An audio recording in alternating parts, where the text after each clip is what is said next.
Good morning. This is David Smith, Correctional Officer Lifestyle. Actually, that's a kind of a misnomer. It's afternoon. It's not morning. Kind of late getting this video started, but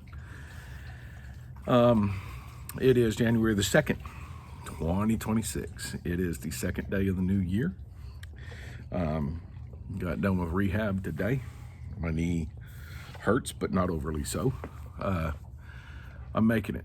I'm making a comeback. I'm gonna make a comeback. I'm gonna be all right. But today's video is about why do we in corrections punish our go-getters? Why do we punish those that work the hardest?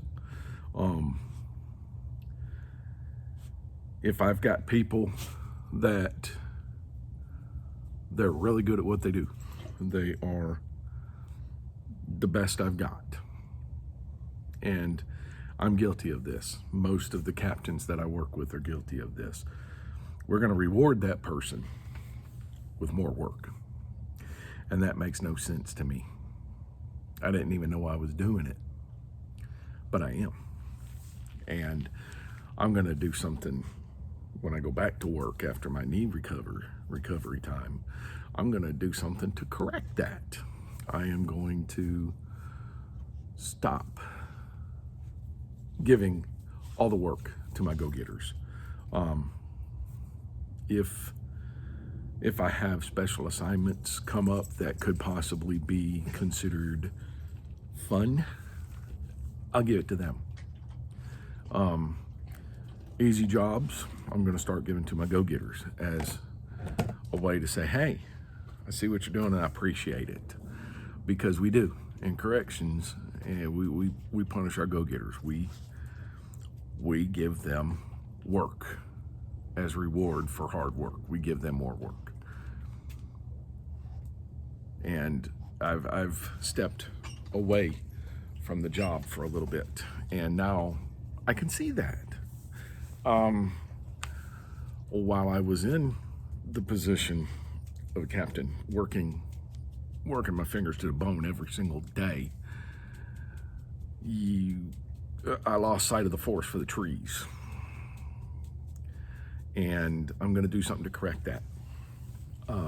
This is not a new year, new me kind of thing. This is, I took a step back and I looked at what I'm doing as an observer, not as this captain in the thick of things, this captain that's just boom right there in the thick of things, in the heat of it, doing the job. So I'm gonna correct it, and I'm going to do so methodically. I'm going to do so.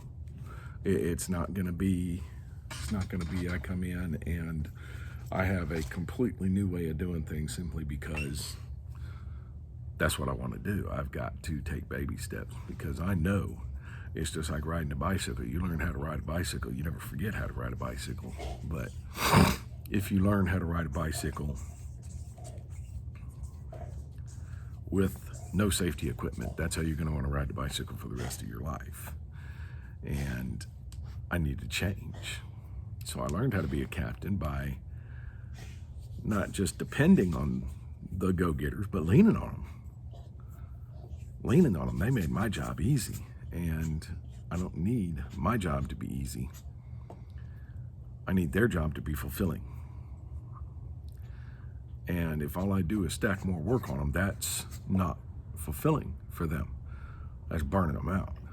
It's pushing them closer and closer to the door. And I don't want to do that. I don't want to be that guy. So the other side of that is the people that aren't doing the job, the people that are falling behind, the people that are lagging. I'm going to have to find a way to bring them up. I have decided that punishment is probably not the best avenue to do that. I believe that what one of my assistant wardens, Mr. White, used to say all the time is we don't have bad staff, we have staff that don't know. So the staff that are falling behind, the staff that aren't carrying their load, the staff that aren't doing what they're supposed to do, I'm gonna train them. I'm gonna teach them. I'm gonna see if I can't get them to grab their bootstraps and pull themselves up by their bootstraps and start doing the weight that some of these go-getters are doing. Because if I got a shift full of go-getters, a shift full of hard chargers, I'm not gonna have any problems. But I have to make the hard chargers feel appreciated while making the slackers and the people that are lagging behind also feel appreciated. And that's going to be hard to do, but I think I have it in me. I think I can do it. And I'm going to give it one for the Gipper. I'm going to give it my best try to get things what I would consider more right. And folks, that's all I got for this video. If you liked the video, make sure you hit the like button. You want to see more, hit subscribe. You want to see when I post new videos, make sure you hit the bell for notifications, and hit me with some comments, folks. If anybody out there has worked in my capacity as a shift commander, a shift leader, a shift captain, give me some tools, give me some tricks.